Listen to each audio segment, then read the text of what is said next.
The bitter winter wind howls through Britain's streets as elderly citizens huddle in their homes, facing an impossible choice between heating and eating.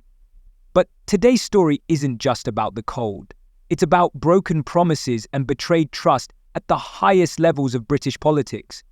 In a shocking move that has sent tremors through communities across the nation, Labour leader Keir Starmer has announced plans that could leave millions of pensioners out in the cold. Quite literally. Picture this: Margaret, a 75-year-old widow from Manchester, sitting in a kitchen, clutching her winter fuel allowance letter from previous years, tears welling in her eyes as she realizes this lifeline might soon be severed. This isn't just another political story. This is about real people, real lives, and a decision that has left many asking, is this what modern Labour stands for? The controversy erupted when internal Labour Party documents leaked to the press revealed plans to means test the winter fuel allowance, effectively scrapping it for millions of pensioners who've counted on this support for decades. The timing couldn't be more cruel as energy prices continue to soar and inflation eats away at fixed incomes. But perhaps even more shocking than the policy itself is the stark contrast between Starmer's current stance and his previous commitments to protect universal benefits for the elderly. Let's rewind to 2020, when Starmer stood before the nation during his Labour leadership campaign, hand on heart, promising to maintain universal benefits for pensioners.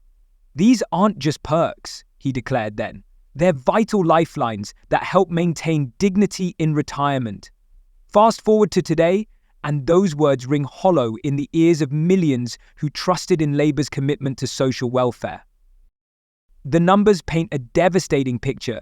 Under the proposed changes, an estimated 5.8 million pensioners could lose their winter fuel allowance. That's Ps 1,200 for households with someone aged between 65 and 79, or Ps 1,200 for those over 80. For many, this isn't just about money. It's about survival through Britain's harsh winters. Expert analysis suggests that without this support, fuel poverty among the elderly could spike by 30%, potentially leading to a public health crisis. The backlash has been swift and fierce. AG UK's director Caroline Abrahams didn't mince words. This proposal shows a fundamental misunderstanding of the challenges faced by older people in our society. Many who appear to be managing on paper are actually just one bill away from financial disaster.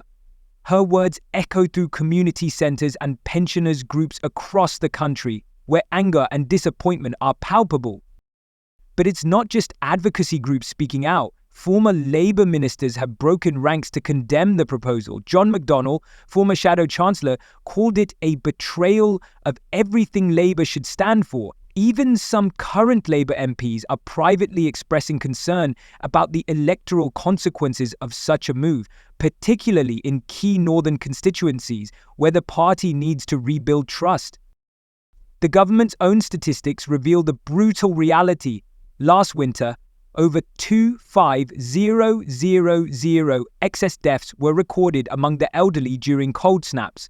Medical experts warn that removing the winter fuel allowance could see these numbers climb even higher. And Dr. Sarah Matthews, a geriatric care specialist, explains, many elderly people already ration their heating. Without this support, we're looking at a potential public health emergency. International comparisons make Britain's retreat from elderly support even more striking.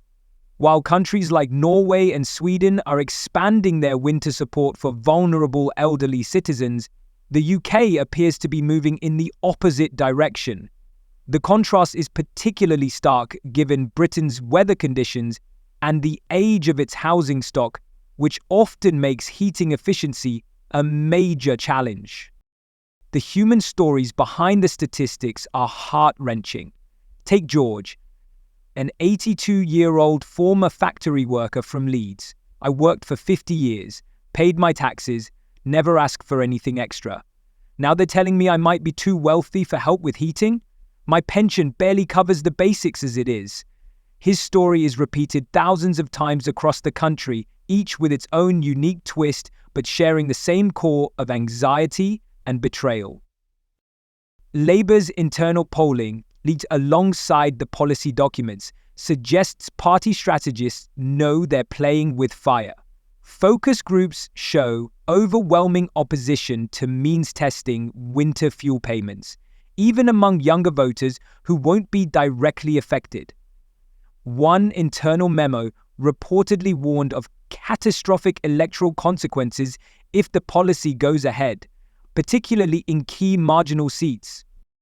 The economic arguments used to justify the change don't stand up to scrutiny, according to leading economists. Dr. James Richardson from the Institute for Fiscal Studies points out the administrative costs of means testing, combined with the health and social care costs of increased winter illness among the elderly, could actually make this more expensive for the taxpayer in the long run. The timing of this revelation couldn't be more politically charged. With a general election on the horizon, Starmer's Labour was positioning itself as the party of responsible government, ready to take the reins from the Conservatives. But this move has opened old wounds about Labour's commitment to its traditional values and voter base. Social media has erupted with the hashtag #AshamedOfStarmer, trending for days as people shared their stories and concerns. Trade unions, traditionally Labour's strongest allies, have also voiced their opposition. Unite's General Secretary warned that the move could shatter the already fragile trust between Labour and working-class communities. The union's research suggests that many of their retired members would be caught in the means-testing net, despite having modest pensions and savings. The environmental aspect of this crisis adds another layer of complexity. As Britain struggles to meet its climate commitments, many elderly people live in poorly insulated homes that are expensive to heat. The winter fuel allowance often makes the difference between heating these inefficient properties adequately or living in dangerous conditions. Environmental campaigners argue that instead of cutting support, the focus should be on helping pensioners make their homes more energy efficient. Local councils are already raising alarms about their capacity to deal with the fallout. Social services departments, already stretched thin, warn they'll be overwhelmed if more elderly residents face health crises due to inadequate heating. Sarah Thompson, a social worker in Newcastle, describes it as a slow-motion disaster in the making. The mental health impact cannot be overlooked. Psychiatrists report increasing anxiety levels among elderly patients worried about their financial future. Dr. Michael Chen, a geriatric psychiatrist, notes, the stress of financial insecurity can exacerbate existing health conditions and lead to depression. This isn't just about physical warmth, it's about mental well-being too. As pressure mounts, Starmer's team has attempted to defend the policy by pointing to the need for difficult decisions in current economic circumstances. But this has only fueled more anger, with critics pointing out that other costly projects haven't faced similar scrutiny.